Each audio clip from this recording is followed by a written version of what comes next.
Good afternoon, ladies and gentlemen. My name is Rebekah Freedom, relationship coach for leaders. That's what I do for a career, but in reality, I am a nobody, no one, not to be remembered. However, hopefully what I have to articulate to you will be helpful to you. So let's get kicked off today, shall we?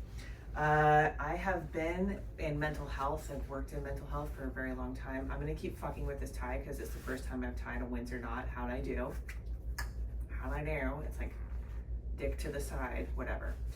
I want to address the issue of loneliness, this epidemic of being able to communicate without being able to connect. So there's a sort of malaise of despair of which is cast over many people, and at different decades you feel it in different ways. I would say from birth to 10 years old, you are buffered from despair to the degree that your household is safe for you to form secure attachment, which is that you can go discover the world and come back and get your needs met and you're fine. However, if any abuses, verbal abuse, sexual abuse, physical abuse, neglect are happening within that ecosystem, then what's happening is a nervous system becomes primed for isolation, primed for avoidant or anxious attachment.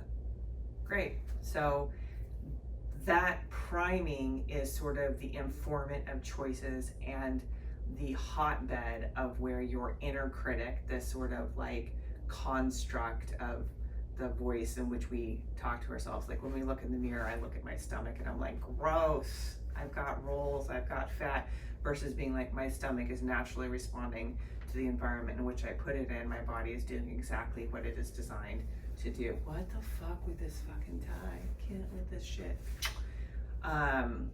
So I have, there's the interpretation of the world matched up against the things I learned to survive, the things that I was, if you're valued in a certain way, girls that are hypersexual are currently valued in the world. At least that's what the statistics say. I have to go ahead and go fact check that. Henceforth, after 2020, the boom of OnlyFans and people making an income that way. And that is a very lonely path. That's a very lonely road to go down, because while you can gain camaraderie with other people who are sex workers, like, where is the deep intimacy and being known in that place? You have turned yourself into a commodity.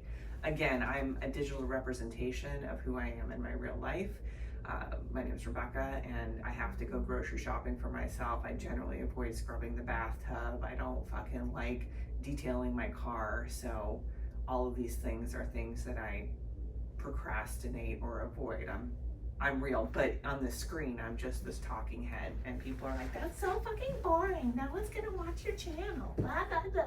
I'm doing this as a service, because what I've arrived at after working in mental health for 20 freaking years is just how disgusting humans really are, how gross we are, and that loneliness is the toll of being a disgusting human being, a chimpanzee with vocabulary, if you will.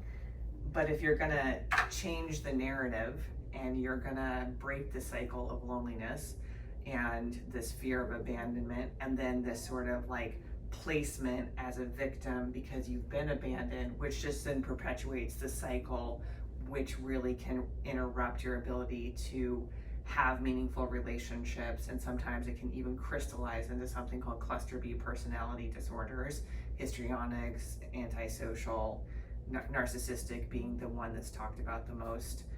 I'm gonna throw a lot at you really quickly. It's my style. If you don't know everything that I'm saying, well, let me slow way down.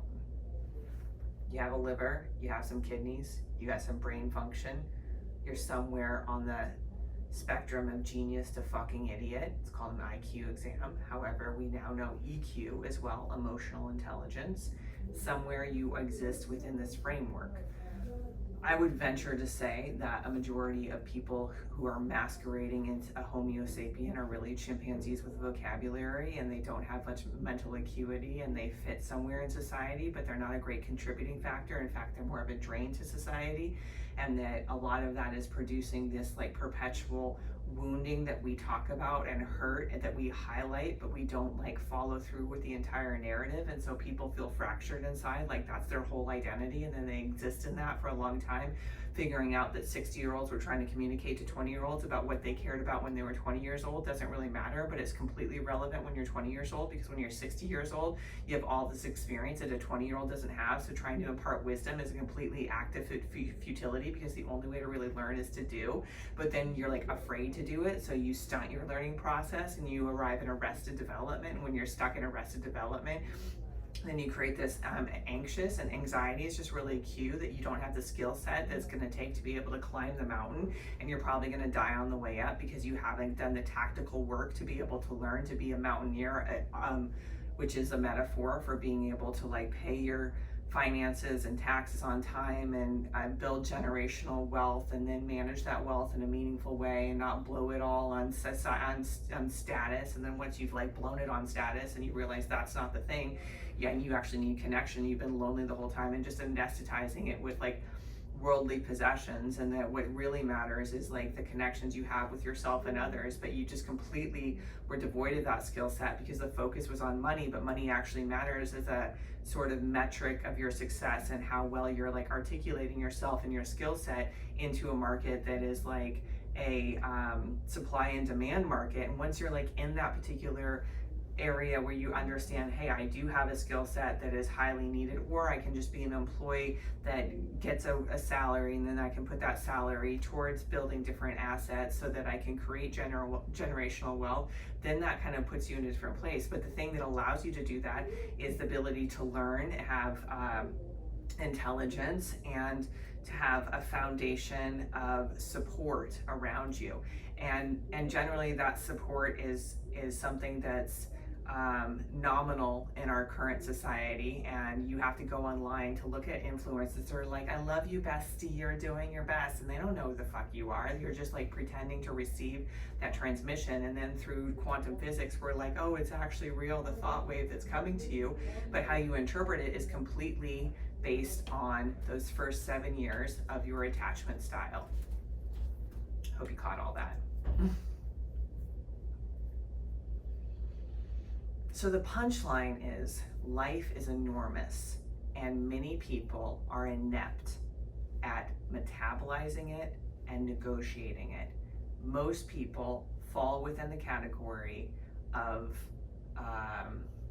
infant, toddler level coping skills and mechanisms, chimpanzees with vocabularies. And I don't mean that as a dismissive way. One of the core sort of ethos of my practice is just to tell the truth, right? And if you don't like the articulation of the truth, just extrapolate the sort of sense of what I'm saying. It's truly measurable. There are people that are mentally stunted and people that are geniuses, and then there's this whole other scale of EQ, emotional intelligence, that when you layer both on top, helps you with the two things that you need to be able to anesthetize loneliness, which are clear assessment of your surroundings and your environment. Let me get my book back up there. Didn't plan for that to happen. That's annoying. I don't like that. Get back up there. Oh yeah, I wrote a book called Breakup Rehab. You should read it. There's only like 50 copies left because I didn't do a good job of PR selling it myself. So if you're lonely, it's your fault. If you're lonely, it's your fault. If you're lonely, you have not acquired the skill set of how to properly communicate. Not enough people know about you.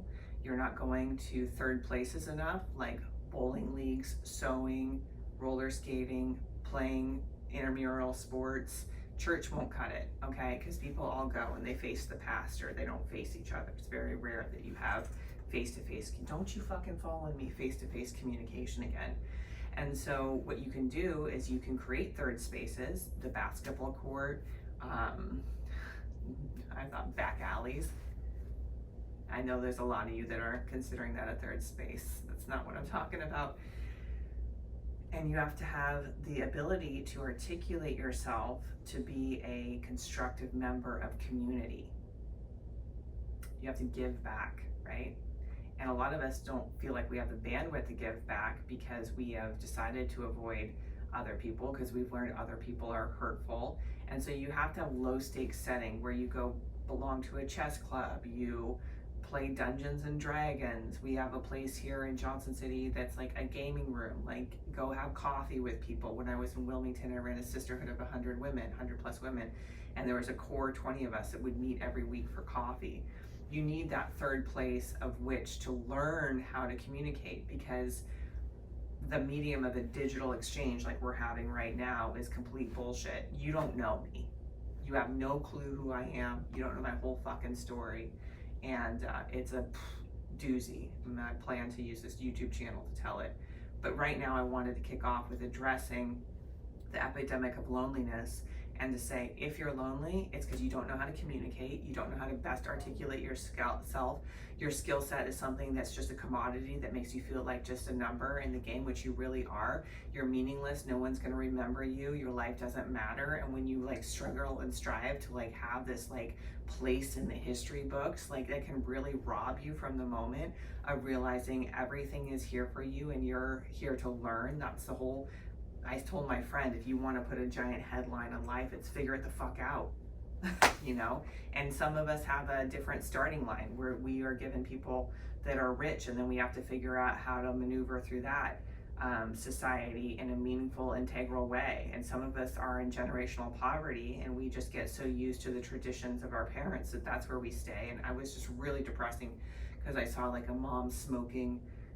She was like fucking pregnant as shit, just smoking with her other rugrats around. And I'm like, why do you get to breed? What the fuck is that about? Like, that's a whole other conversation for another time.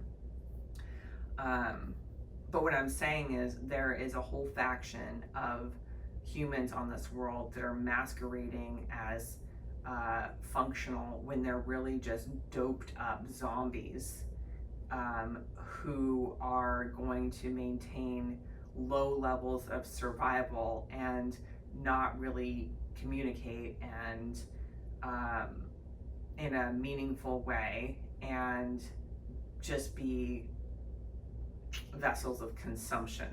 And vessels of consumption consume themselves, much like a cancer consumes the body. But if you don't want to be that, if there's a modicum of self-awareness, you can move away from that by learning how to best articulate yourself, how to communicate clearly, and how to be very selective and like an architect of the people of which you interact with. Because there are people that still read books, that are still in pursuit of research, that are innovative, that care about the environment, that are invested in community. You're going to look for markers of people that have a standard of which they stand in, of which you can align with and then amplify. And from that place, you can anesthetize loneliness. I hope this has been helpful. If what I said didn't make sense for you, fuck off. I'm not your person. Go watch another YouTube. But if you're in alignment with what I got and you're like craving the truth and you really want to get down to the nitty-gritty of what your life is for, watch more of what I got for you. All right. There's like a cricket leg on the carpet that's down here. It's gross.